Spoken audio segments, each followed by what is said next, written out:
எல்லாரும் எப்படிங்க இருக்கீங்க? நல்லா இருக்கீங்களா? இன்னைக்கு புரோட்டா பண்ணிடலாங்களா? செம்ம சூப்பரா வந்துச்சுங்க புரோட்டா. புரோட்டா வந்து பார்த்தீங்கன்னா, எப்பயும் போல மைதா, ஆயிலு. ஏன் புரோட்டா கெடுதல்னு சொல்றாங்கன்னா, கடையில வந்து பார்த்தீங்கன்னா, மிச்சம் மீதி எண்ணெயோ எக்ஸட்ரா எது ஊத்துவாங்கன்னு நம்மளுக்கு தெரியாது. அதனால அத கெடுதலுங்கிறாங்க. பட் ஆனா புரோட்டானாவே ஆயில் ஆட் பண்ணி தாங்க ஆவணும். ஆயில் இல்ல அப்படின்னா புரோட்டா கிடையாது. நாம வந்து பார்த்தீங்கன்னா, வீட்ல அப்படிங்கும்போது ஃப்ரெஷ்ஷான ஆயிலு, க்ளீனிங்கான இடத்துல பண்ணுவோம். அவ்வளோதான் என்னை பொறுத்தவரை டிஃப்ரெண்ட்னு சொன்னா ஒழிஞ்சு, அதில கெமிக்கல் அப்படிங்கிறது பர்ட்டிகுலரா அவ்வளோவா எதுவும் கிடையாதுங்க. மித்தபடிக்கு செம்ம சூப்பரா வந்துருந்துச்சுங்க. வேற லெவல்ல இருந்துச்சு. நீங்க பார்க்கும்போதே உங்களுக்கு தெரியும்னு நினைக்கிறேன். வேற லெவல்ல இருந்துச்சு.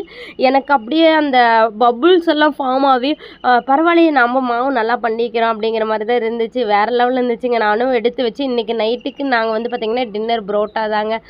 என் பொண்ணும் என் பையனும் செம்ம சூப்பரா பண்ணோம் அப்படின்னு நினைச்சாங்க. பட் ஆனா கீழ மேல எல்லாம் போட்டு பண்ணி அந்த புரோட்டாவ சாப்பிட முடியாத அளவுக்கு ஆக்கிட்டாங்க. நான் பண்ண புரோட்டாவும் நாங்க இன்னைக்கு செம்ம சூப்பரா செஞ்சேங்க.